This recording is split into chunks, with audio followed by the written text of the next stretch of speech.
बिस्मिल्लाहिर्रहमानिर्रहीम। पाकिस्तान समेत दुनिया भर में देखने और सुनने वालों को शहजाद का सलाम पहुंचे। नाज़रीन इकराम, आपका मशकूर हूं कि आप खसूसी तौर पर टाइम निकालते हैं हमारी वीडियो देखने के लिए। आपसे गुजारिश है कि चैनल को भी सब्सक्राइब कर दें और बेल के आइकन को भी दबा दें। आज मुल्की सियासत में बड़ी ही हलचल देखने में सामने आई है। आज पीटीआई और नून लीग के अरकान के दरमियान शदीद किस्म की हंगामा आराई देखने में सामने आई है। ये हंगामा आराई कहां पर हुई है? जी हां, ये केपी असेंबली में आज शदीद किस्म की हंगामा आराई हुई है। आज केपी असेंबली का चूंकि आज इजलास था और आज के दिन ही केपीके के जो वजीर आला है आज उसका इंतखाब होना था। पीटीआई की जानिब से अली अमीन गंडापुर को जो है वो नामजद किया गया था सीएम केपीके के लिए। तो आज उनका इंतखाब होना था। आया कि आज वो सीएम केपीके बनते हैं या नहीं बनते। तो आज फाइनली पीटीआई ने मैदान मार लिया है और खैबर पख्तूनख्वा असेंबली पर आज पीटीआई का राज देखने में सामने आया है।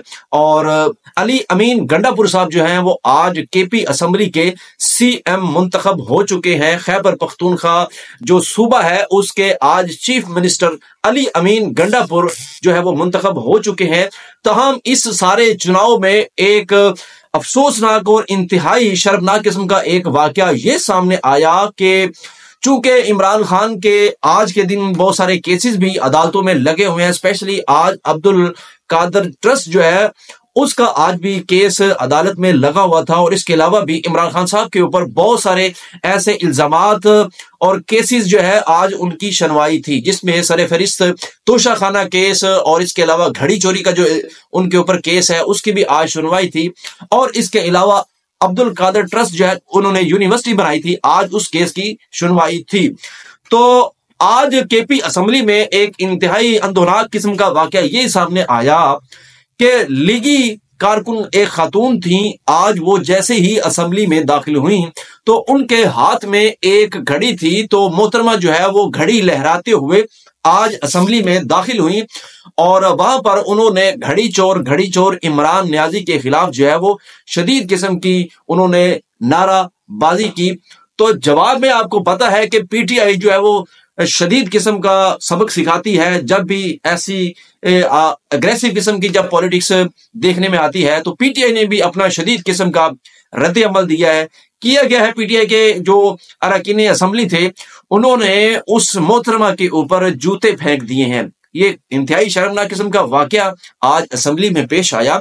उन मोहतरमा को भी कुछ ख्याल करना चाहिए था। तहम तहरीके इंसाफ के जो असेंबली के मेंबरान हैं उनसे भी रिक्वेस्ट करती हैं कि प्लीज हमारी जो मुल्क की सियासत है, मुल्क के जो हालात है वो इस चीज के मुतहम्मिल नहीं है।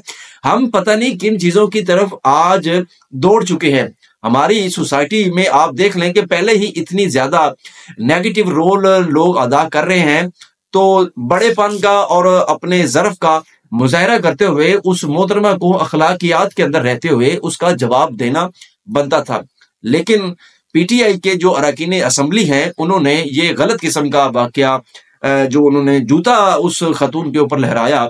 कोई भी पॉलिटिशियंस हो, मुल्क की सियासत का कोई भी, किसी भी जमात का कोई भी फर्द हो, लीडर हो, तमाम उनके साथ ऐसा जो रवैया है वो नहीं अपनाना चाहिए था।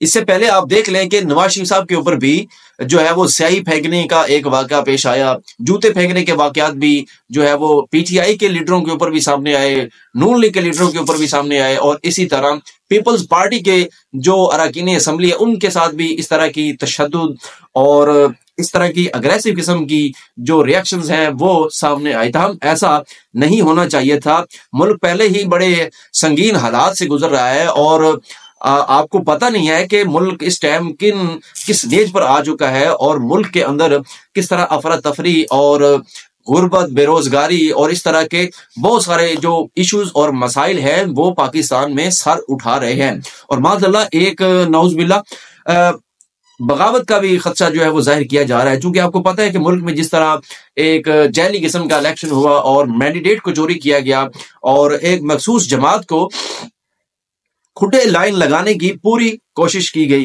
तो आपको पता है कि आवाम इन सारी चीजों को एक्सेप्ट नहीं कर रही, कबूल नहीं कर रही। ताहम हमें आगे बढ़ चढ़कर एक अच्छा किस्म का रोल अदा करना होगा, मिल बैठकर जो मुल्क के मसाइल है उनको डिस्कस करना होगा।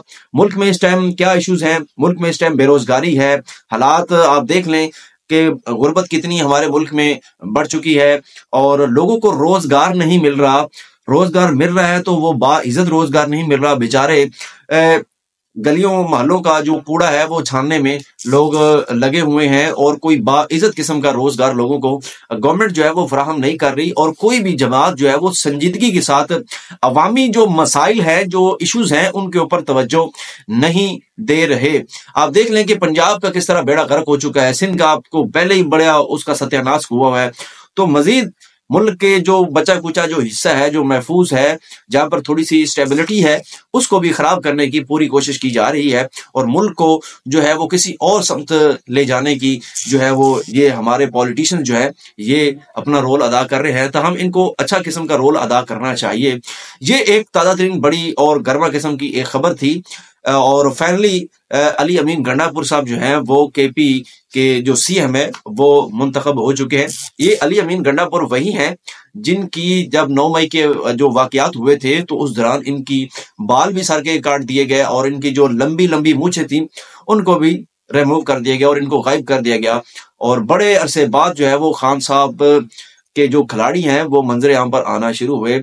कल फैसल जावेद साहब ने असेंबली में एक शानदार किस्म की स्पीच की और इसी तरह आज असेंबली खैबर पख्तूनख्वा जी है वो भी एक अखाड़ा और मछली मंडी बन गई।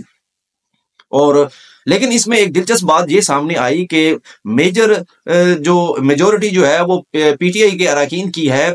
तो एक दिलचस्प सूरत हाल ये भी सामने आई कि असेंबली में हर तरफ इमरान खान जिंदाबाद के नारे लगे और पीटीआई जिंदाबाद के नारे लगे और खान की आजादी के नारे लगे।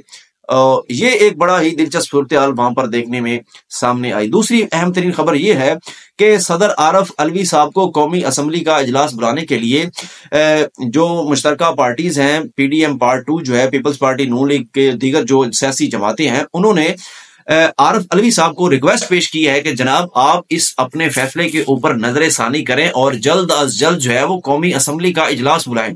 ताहम आरफ अलवी साहब जो हैं वो डट चुके हैं और आरफ अलवी साहब ने यही कहा है कि मैं असम्बली का इजलास जो तजवीज़ है वो नहीं, उसकी एडवाइस नहीं कबूल करूंगा जब तक पीटीआई के जो मखसूस नशिस्तें हैं जब तक उनको मिल नहीं जाती, जब तक हाउस फुल नहीं हो जाता, तो मैं कैसे इजलास बुलाने की एडवाइस को उसके ऊपर मंजूरी दे सकता हूं।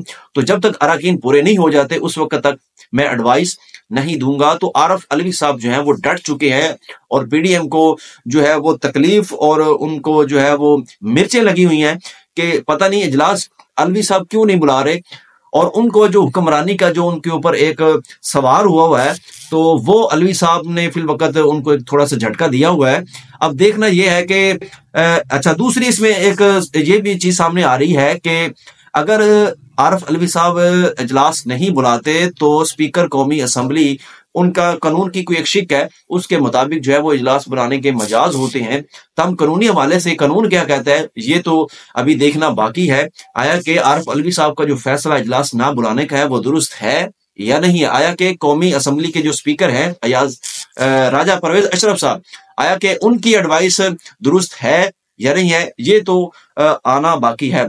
आज लाहौर हाई कोर्ट में इमरान रियाज खान साहब के हवाले से भी आपको बताता चलूं कि आज उनका केस लगा हुआ था और आज यही तवक्को की जा रही है कि इमरान रियाज साहब को जो है वो रिहाई मिलने की पूरी उम्मीद है और उनको रिहाई मिलनी भी चाहिए।